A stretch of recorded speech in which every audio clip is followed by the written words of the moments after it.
So మా results వచ్చినాయి. ఏం రిజల్ట్స్ అంటే సిఎంఏ ఇంటర్ రిజల్ట్స్ అమ్మా. ఫస్ట్ థింగ్ ఇంకా వస్తూ ఉన్నాయి, మన వాళ్ళు తీస్తూ ఉన్నారు స్టాఫ్. ప్రస్తుతానికి మా దగ్గర దాకా వచ్చిన రిజల్ట్స్ డిస్ప్లే చేస్తున్నాం. గుంటూరులో గ్రూప్ 2 రాశారు వాళ్ళు. ఎలా రాశారు సార్ అంటే సిఎంఏ ఫౌండేషన్ అయిపోయిన 4 months తర్వాత రాసేసారు. సిఎంఏ ఫౌండేషన్ అయిపోయిన 4 months తర్వాత రాశారు వాళ్ళు కొంతమంది ఉన్నారు. అండ్ అంతకుముందు సిఎంఏ ఫౌండేషన్ అయిపోయి 4 months తర్వాత రాసి ఫెయిల్ అవుతారు కదా, వాళ్ళ అటెంప్ట్ అది కాదు. ఎప్పుడు వాళ్ళ అటెంప్ట్ 9 months తర్వాత. బోత్ గ్రూప్స్ అయిపోయిన వాళ్ళు ఉన్నారు. అక్కడ మిస్ అయితే ఇక్కడ అయిపోయింది. మొత్తానికి 90% పాస్ పర్సంటేజ్ అమ్మ. అంటే మన దగ్గర ఒక 100 members జాయిన్ అయితే 90 people పాస్ అయ్యారు. సో 100 వేసుకోకూడదుగా, 60 వేసుకోండి. మన క్లాస్ రూమ్ స్ట్రెంత్స్ ఎప్పుడు 60 ఉంటాయి, 60 కంటే ఎక్కువ ఉండవు. ఆన్లైన్ వాళ్ళే ఇంకా రాలేదు, మిగతా వాళ్ళే రాలేదు. సార్ అంతకు ముందు బ్యాచ్ వాళ్ళు ఉంటారు కదా, సెకండ్ అటెంప్ట్ కూడా పాస్ అవ్వను వాళ్ళు కొంతమంది పాస్ అయ్యారు, కానీ అవి నేను డిస్ప్లే చేయట్లా, అది నేను కన్సిడర్ చేయట్లేదు. బట్ వాళ్ళు కూడా పాస్ అయ్యారమ్మా, అవి నేను తర్వాత చెప్తాను మీకు. అంటే వాళ్ళ మెయిన్ అటెంప్ట్ ఫస్ట్ అటెంప్ట్లో పాస్ అయిన వాళ్ళు అండ్ 4 monthsలో కూడా పాస్ అయిపోయిన వాళ్ళు, ఇవి మాత్రమే తీసుకున్నాం. పాత వాళ్ళే కూడా చాలామంది అయిపోయినాయి. సో ఇవి ఓవరాల్గా చూస్తే first both groups. Second group జస్ట్గా మనం ఏం రాయించామంటే గ్రూప్ 2 కూడా పాటు గ్రూప్ 1 కూడా రాయండి అని చెప్పాము. గ్రూప్ 2తో పాటు ఏది కూడా రాయమని చెప్పాం, గ్రూప్ 1. అక్కడ గ్రూప్ 2 రాశారు వాళ్ళు. సో నెక్స్ట్ ఇదిగో గ్రూప్ 2 రాశాడు 230. గ్రూప్ 2 ఈజీ టు పాస్ అమ్మా. సో గ్రూప్ 2 రాశారు 212, ఈజీ టు పాస్ అనమాట గ్రూప్ 2 ఎప్పుడు. ఇది ఒక్కసారి చూద్దాం. Next so already last time results అప్పుడు ఈ అమ్మాయి గురించి నేను మాట్లాడా, కావాలంటే ఆ వీడియో రికార్డులో ఉంది చూసుకోండి. ఈ అమ్మాయి లాస్ట్ టైం 4 monthsలో రాసింది, ఫౌండేషన్ అయిన తర్వాత 4 monthsలో రాసింది, ఫెయిల్ అయిందమ్మా. నేను అప్పుడు రిజల్ట్స్ రోజు కరెక్ట్గా ఇలాగే రిజల్ట్స్ వచ్చినాయి. ఐ థింక్ ఇదే క్యాంపస్, ఇదే రూము, ఇక్కడే. ఏం చెప్పానంటే ఈ అమ్మాయి గురించి, నెక్స్ట్ ఈ అమ్మాయి కంపల్సరీ బోత్ గ్రూప్స్ కంప్లీట్ చేసుకునిద్ది, కావాలంటే ఆ రోజు రిజల్ట్స్ అప్పుడు మళ్ళీ వీడియో చేస్తాను, ఆ వీడియోని లింక్ చేసుకోండి అని చెప్పా. ఐ థింక్ పాత వాళ్ళు ఉండుంటారు, కాకపోతే యూట్యూబ్లో రికార్డ్ అయిన వీడియో ఉంటుంది, చూడండి. Both groups completed. ఎందుకు నువ్వు అంత కాన్ఫిడెంట్గా చెప్పగలిగావు అనేది కూడా చెప్తా నేను. అమ్మాయి ఎగ్జామ్ కూడా రాయలేదు, జస్ట్ ఫెయిల్ అయ్యింది అప్పుడే లాస్ట్ టైము. నువ్వు అంత కాన్ఫిడెంట్గా ఎలా చెప్పగలిగావు అనేది కూడా నేను చెప్తా. నెక్స్ట్ వీళ్ళంతా గ్రూప్ 2 రాశారమ్మా. 4 monthsలో రాసిన వాళ్ళు వీళ్ళంతా ఎన్ని monthsలో రాశారమ్మా? 4 months. సో ఈ అమ్మాయి ఏంటంటే అంతకుముందు గ్రూప్ 1 పాస్ అయిపోయింది, ఇప్పుడు అంతకుముందు ఉంటుంది కదా గ్రూప్ 1 పాస్ అయింది, ఇప్పుడు గ్రూప్ 2 పాస్ అయింది. ఓఎంలో మార్క్స్ స్కోర్ చేసుకోవటం ఈజీ అమ్మా. ఓఎంఎస్ఎం మార్క్స్ ఈజీ 60 గ్రూప్ 2లో. ఎన్ని వచ్చినాయి ఈ అమ్మాయికి?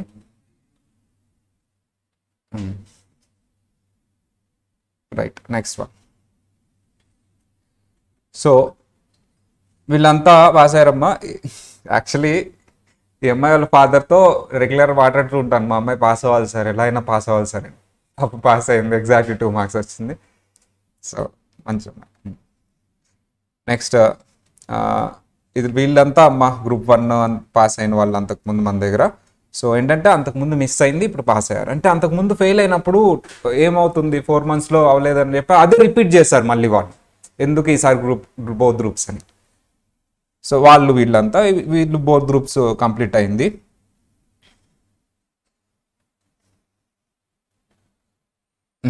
ఫోర్ మంత్స్లో కంప్లీట్ చేసుకున్న అతను మిస్ అయింది కదా, మళ్ళీ రాశాడు.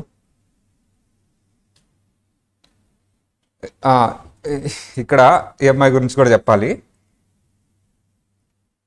మోస్ట్ రెగ్యులర్ అమ్మ, రెగ్యులర్గా వస్తుంది.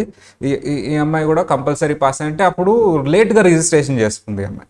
పాపం 4 monthsలో అటెంప్ట్ మిస్ అయింది కదా, then cleared both groups. So వీళ్ళు కూడా గ్రూప్ 2 అంటే 4 monthsలో రాసిన వాళ్ళు వీళ్ళంతా గ్రూప్ 2. ఈ అబ్బాయి ఈ క్లాస్లోనే ఉన్నాడు. మన హైదరాబాద్ క్యాంపస్ శ్రీకాంత్ అమ్మ ఒకసారి క్లాస్ కొట్టింది, ఇక్కడే ఉన్నాడు కాబట్టి.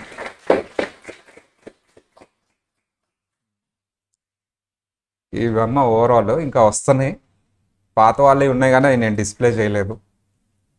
సో ఇది రిజల్ట్స్. సో 90% పాస్ అయ్యారు. దానికి రీజన్ ఏంటి ఇవన్నీ కూడా చెప్తాను నేను. సో ఇది ఓవరాల్ రిజల్ట్స్. ఇంకా కొన్ని ఉన్నాయమ్మా.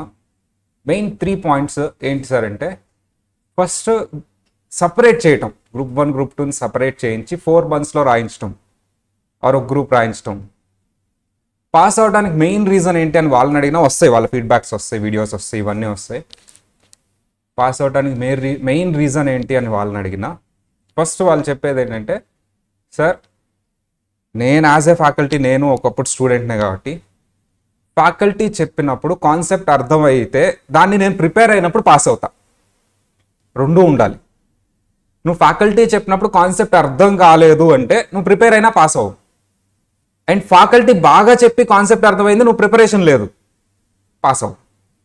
అంటే కాన్సెప్ట్ అర్థం కావాలి, ఏది కూడా ఉండాలమ్మా, ప్రిపరేషన్ కూడా ఉండాలి. సార్ ఏ ఫ్యాకల్టీ అయినా అర్థం కాకుండా చెప్పే అంత ఫ్యాకల్టీ ఆ స్టేజ్ వరకు రారు. అంటే అసలు పిల్లోడికి అర్థం కావట్లేదు బాబు, ఆయన అకౌంట్స్ కాదు ఏదో చెప్తున్నాడు అనే స్టేజ్లో అయితే ఉండరమ్మా ఏ ఫ్యాకల్టీ. నువ్వు 1-2 సార్లు ఆయన వీడియో విని, మనం వీడియోస్ యాక్సెస్ ఇస్తావా లేదా?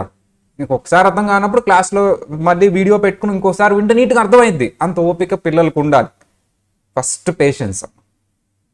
నువ్వు ఫస్ట్ బ్లేమే నాకు ఇది అర్థం కావట్లేదు కష్టంగా ఉంది అంటే నీ క్లాస్లోనే నీ పక్కన కూర్చున్నవాడే పాస్ అయిపోయాడు. నెక్స్ట్, సార్ క్లాసెస్ అర్థమైనాయి కానీ సిలబస్ ఆన్ టైం కంప్లీట్ అవ్వాలి. So we are stick on to that.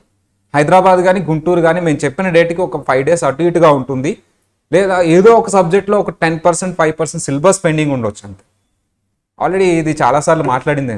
95% completed syllabus, 5% మేము ఎందుకు పెండింగ్ పెట్టామంటే, అది నువ్వు ప్రిపరేషన్ స్టార్ట్ చేసిన తర్వాత చెప్తే బాగుంటుంది. చెప్పాలంటే అప్పుడే చెప్పేయచ్చు మేము. సో అది జనరల్గా ఈసారి అది కూడా చేయలేదమ్మా, మొత్తం కంప్లీట్ చేస్తాం ఆన్ డేట్కి. సో అది కానీ ఇది కానీ ఎక్కువ టైం ప్రిపరేషన్కి వచ్చేలా చూసాం. That is the main thing. ఎందుకంటే కాన్సెప్ట్ అర్థమైతేనే పాస్ అయిపోతారు అనుకుంటే కుదరదు కదా, ప్రిపరేషన్ కూడా చేయాలి స్టూడెంట్. అందుకని ప్రిపరేషన్ టైం ఎక్కువ ఇచ్చాం. Second point. కానీ లాస్ట్ టైం జరిగింది ఏంటంటే, ప్రిపరేషన్ టైం అనేది కానీ సిలబస్ కంప్లీషన్ కానీ మనకు ఫుల్ ఫ్లెజ్డ్గా బ్యాచ్ స్టార్ట్ అయింది September 5th. ఎగ్జామ్స్ జరిగింది December 10. మాకు వచ్చింది 1.5 month అమ్మా. 1.5 monthలో 4 papers కంప్లీట్ చేయాలి, పిల్లలు కూర్చొని చదవాలి. మేము ఒక టాస్క్ అయితే పిల్లలది ఇంకొక task. But they have proved it. So వాళ్ళు చేశారు అవన్నీ. నెక్స్ట్ థింగ్ సార్, మరి ఇంకొక రీజన్ ఏంటి సార్ అంటే, రివిజన్ ఎగ్జామ్స్. ఎట్టి పరిస్థితుల్లో రివిజన్ ఎగ్జామ్స్ కండక్ట్ చేస్తాం. అది కంపల్సరీ రాయాలని చెప్తాం.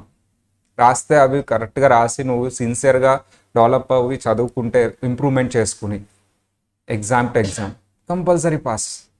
సీరియస్గా అవి ఫాలో అయితే, ఒక వీకెండ్ సరిగా రాయలేదు, ఒక revision exam, next revision exam develop చేసుకో, పెండింగ్ అంతా ఒకసారి కవర్ చేసుకుంటే compulsory pass. So revision exams is another reason. Number 3 very important reason, discipline. Already చెప్పిందే కదమ్మా అంతా. నీకు హై ఎండ్ టాలెంట్ ఉంది, నీకు డిసిప్లిన్ లేదు. అది ఫిలాసఫికల్ రీజన్ అవ్వచ్చు. ఇది మేబీ ప్రూఫ్ ఉండదు నేను చెప్పేదానికి. నేను ఇప్పుడు చెప్పే పాయింట్కి ప్రూఫ్ ఉండదు, ఫిలాసఫికల్ రీజన్ కాదు. నీకు డిసిప్లిన్ లేనప్పుడు నువ్వు ఎంత హార్డ్ వర్క్ చేసినా, ఏం చేసినా, హార్డ్ వర్క్ ఉంటే, డిసిప్లిన్ అంటేనే హార్డ్ వర్క్, నీకు రిజల్ట్ కనిపించదు నాన్న. ఒకవేళ వచ్చినా దానికి వాల్యూ ఉండదు. Have to follow certain rules. Success అవ్వాలంటే కొన్ని రూల్స్ ఉండాలి, ఫార్ములాస్ ఉండాలి. ఈవెన్ దో నేను డిసిప్లిన్ ఫాలో అయ్యాను సార్, ఇప్పుడు మిస్ అయింది, నెక్స్ట్ టైం గ్యారంటీ పాస్. చూపించా కదా ఎగ్జాంపుల్స్. అలాగే ఈసారి కొంచెం చదివి ఫెయిల్ అయిన వాళ్ళు ఉన్నారు, ఈ క్లాస్లో కూడా ఉన్నారు. డిసిప్లిన్ ఉండి చదివి ఫెయిల్ అయిన వాళ్ళు, ఓకేనా, వాళ్ళు ఈసారి గ్యారంటీ పాస్. ఆన్ రికార్డ్ తర్వాత చెప్తా ఆ పేర్లు. ప్రస్తుతానికి ఈ వీడియో లెంత్ ఎక్కువ అవుతుంది కాబట్టి ఇక్కడితో క్లోజ్ చేద్దాం, రిజల్ట్ డిస్ప్లేయింగ్ వీడియో కాబట్టి. రైట్.